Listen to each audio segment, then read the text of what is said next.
কখনো কি এমন হয়েছে তুমি জানো তুমি পারো, তবুও তুমি পারছো না? কখনো কি মনে হয়েছে সমস্যা তোমার বুদ্ধিতে নয়, সমস্যা তোমার নিজের মনেই? যদি হয়ে থাকে, এই গল্পটা মন দিয়ে শোনো। একটা ছোট শহরে থাকতো এক ছেলে। তার নাম ছিল নিহাল। নিহাল খুব মেধাবী ছিল। শিক্ষকরা বলতো, এই ছেলেটা চাইলে অনেক দূর যেতে পারবে। তার স্বপ্ন ছিল বড়। সে হতে চেয়েছিল একজন ডাক্তার। সবকিছু ঠিকই ছিল, স্বপ্ন পরিষ্কার, ক্ষমতাটা ছিল, সুযোগও কম ছিল না। কিন্তু নিহালের জীবনে একটা নীরব শত্রু ছিল, নিজের মন। যখনই সে পড়তে বসত, তার মন বসত না। কখনো ফোনের দিকে যেত, কখনো ইউটিউব, কখনো সোশ্যাল মিডিয়া, কখনো অকারণ কল্পনায়। সে নিজেকে বলতো, এখন না, পরে পড়ব, সময় তো আছে। বাবা মা বোঝাতো, শিক্ষকরাও সতর্ক করত, কিন্তু নিহাল ভাবত, আমি তো বুদ্ধিমান, শেষমেশ ঠিকই হয়ে যাবে। সে বুঝতে পারেনি বুদ্ধি আর শৃঙ্খলা এক জিনিস নয়। একদিন স্কুলের গুরুত্বপূর্ণ বৃত্তি পরীক্ষার ফল প্রকাশ হল। নিহাল ভেতরে ভেতরে আশা করছিল, এই স্কলারশিপ পেলে তার ডাক্তার হওয়ার পথ আরও সহজ হবে। কিন্তু ফলাফল দেখে তার বুক ভেঙে গেল। সে ব্যর্থ হয়েছে। তার বন্ধুরা যারা নিয়ম করে পড়ত, তারা সবাই ভালো করেছে। যে শিক্ষকরা একসময় প্রশংসা করতেন, আজ তাদের চোখে নীরব হতাশা। সেই সন্ধ্যায় নিহাল একা বসেছিল।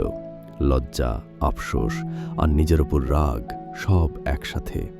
সে বুঝতে পারল, সমস্যা তার মেধায় না, সমস্যা তার সময় নষ্ট করার অভ্যাসে। সেই মুহূর্তে নিহাল একটা সত্য উপলব্ধি করল, শৃঙ্খলা ছাড়া কোনো স্বপ্নই বাস্তব হয় না। পরের দিনই সে সিদ্ধান্ত নিল, তার বদলাতে হবে, কিন্তু একা নয়। সে এমন একজন মানুষ খুঁজল, যিনি শুধু পড়াবেন না, মনকে শাসন করতেও শেখাবেন। এভাবেই সে পরিচিত হল মিস্টার রবার্টসের সঙ্গে, একজন অভিজ্ঞ প্রশিক্ষক। লোকেরা বলতো, তার কাছে গেলে সবচেয়ে অস্থির মনও ধীরে ধীরে নিয়ন্ত্রণে আসে। নিহাল সরাসরি বলল, স্যার, আমি পড়তে বসি, কিন্তু মন কোথাও স্থির থাকে না, আমি কি করব?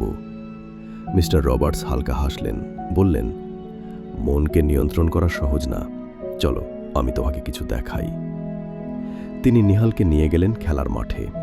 একটা ছোট তীর ধনুক বের করে দূরে একটা টার্গেট বসালেন, বললেন, টার্গেটের মাঝখানে মারো। নিহাল চেষ্টা করল, কিন্তু তীর লক্ষ্যভ্রষ্ট হল। প্রশিক্ষক জিজ্ঞেস করলেন, তীর ছোড়ার সময় কি কি দেখছিলে? নিহাল বলল, গাছ, মাঠ, বোর্ড, সব। রবার্টস মাথা নেড়ে বললেন, এটাই তোমার সমস্যা। যে লক্ষ্য ভেদ করতে চায়, সে শুধু লক্ষ্যটাই দেখে।